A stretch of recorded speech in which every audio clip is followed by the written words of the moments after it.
Hey there everyone, today we are heading into the world of anime to give you the list of top 10 isekai anime which you definitely should not miss. Number 10, The Eighth Son. Are you kidding me? Aikinomiya Shingo was a young single salaryman when he fell asleep one night at his dinner table. When he awakens, he's at a different dinner table during a wedding ceremony and in the body of a 5-year-old boy, whom he later learns is Wendelin von Benno Baumeister. Although he initially has the impression that he's part of a well-off noble family, he soon discovers that it was all for show.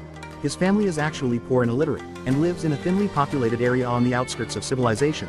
Further, he's the youngest of 8 sons, which doesn't bode well for his prospects. However, he also discovers that he can read the local writing, which leads to him discovering that he has a rare aptitude for wind magic. When he encounters Alfred Reinfurt, a former court wizard who also specializes in wind magic, his prospects start looking up.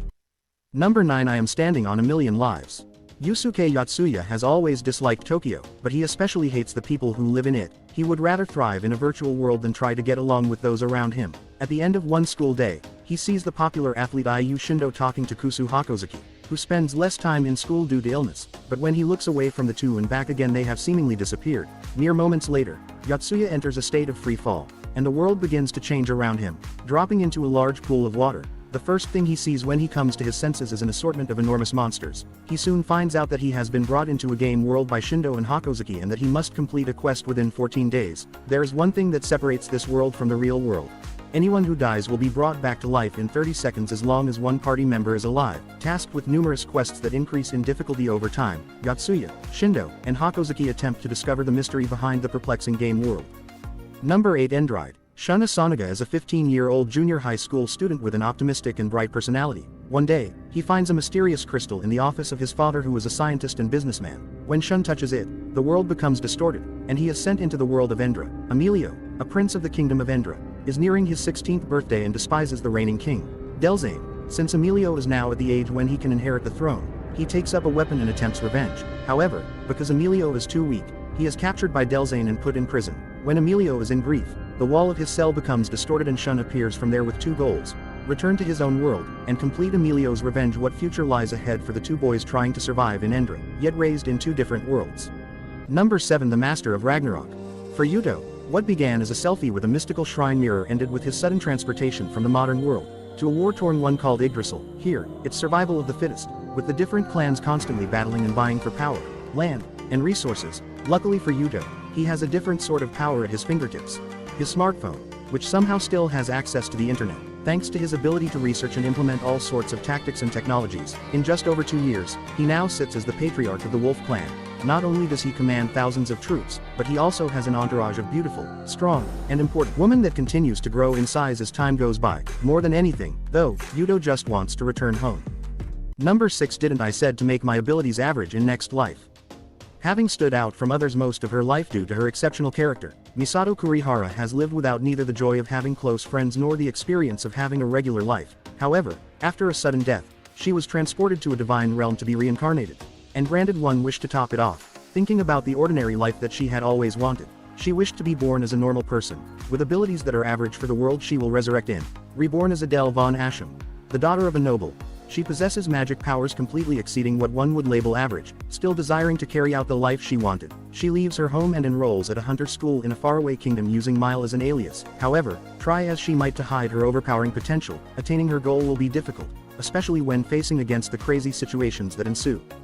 5. Mao Sama Retry. Akira Uno is an ordinary working adult who manages the MMORPG Infinity game. 15 years after creating the game, Uno decides to shut the servers down once and for all. However, as the clock strikes midnight, he somehow finds himself in the body of middle-aged Hakuto Kanai, Infinity Game's demon lord. Soon after his mysterious transportation, he witnesses the demon Griol chasing after a little girl named Aku. Although he effortlessly dispatches the creature, Hakuto is still concerned. After all, he does not remember creating the girl or the demon. Doubting whether he truly is in the world of his creation, Hakuto decides to investigate, bringing Aku along as his guide and companion. Hakuto sets out on a journey to find out exactly who or what summoned him to this fantasy world, all while leaving chaos and destruction in his wake.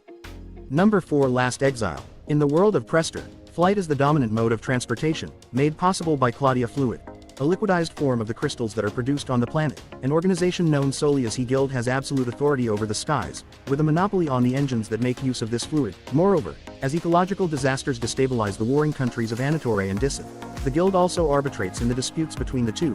Caught in the middle of the conflict are Sky Couriers, piloting small, Two-person vanships that fly freely through the sky. Last Exile follows the adventures of two teenagers who dream of surpassing their parents. Klaus Valka, son of a famous vanship pilot, and Levi Head, Klaus's best friend and navigator. Their job as couriers entails passing through an air current called the Grand Stream that separates the hostile nations, which even standard airships struggle to survive. However, when they take on a high-rated delivery to bring an orphan girl named Alvis Hamilton to the battleship Sylvana, they get dragged into a much greater conflict that pits them against the might of the guild. Number 3. Blade and Soul.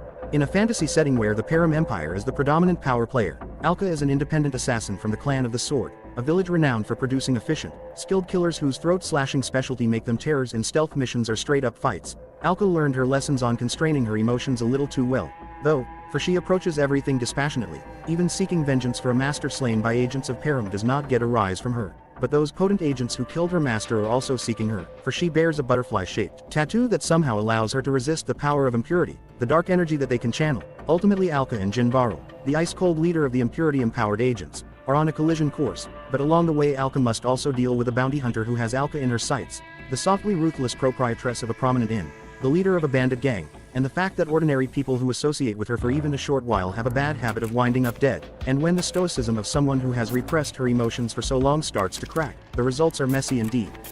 Number 2. Angel Beast. Death is one of many mysteries that has left humanity in the dark since the dawn of time. However, the burning question of what happens to the soul after one dies is soon answered to 17-year-old Yuzuru Otonashi. Waking up with no previous memories in a dimension between life and death, he discovers the unsettling truth of the afterlife, taking the form of a high school. This bizarre dimension is designated to shelter those who died unwanted deaths, feeling wronged by God during their earthly lives. The school's residents have decided to form the Afterlife Battlefront, a rebellious faction determined to oppose their godlike student council president, Kanade Angel Tachibana. The group's leader, Yuri Nakamura, recruits Otonashi in their fight against Angel in order to take control of their own lives. However, questioning the morality behind their actions, Otonashi takes a step behind the enemy lines to understand the opposing side of their common fate. Number 1. Tales of Xerosteria the X. The celestial records speak of the existence of the Seraphim, a race of divine beings who give blessings to humanity and are offered prayers by them in return. Those who are anointed with the ability to interact with these spirits are known as shepherds, hailed as heroes for their prompt appearances in times of crisis, while also being feared for their power. The shepherds are imprinted in common folklore along with the Seraphim. Sori is a young human who has spent his entire life living in harmony alongside the Seraphim in the village of Elysia. Fascinated by the myths of the celestial records, he explores some nearby ruins with Mikleo, his childhood Seraphim companion, hoping to enlighten himself about the Seraphim's history with mankind. Unfortunately, they become trapped in the depths of the historical site during their investigation. While searching for an exit, they come across a mysterious girl who desperately seeks the help of a shepherd to save the world, which is on the brink of being consumed by darkness. Despite Mikleo's warning about making contact with other humans, Sori decides to help the stranger, which unknowingly leads him closer to the dream of peaceful coexistence between man and Seraphim. So that's it for the list. If you found the video interesting, make sure to like, share and subscribe the channel. Thank you.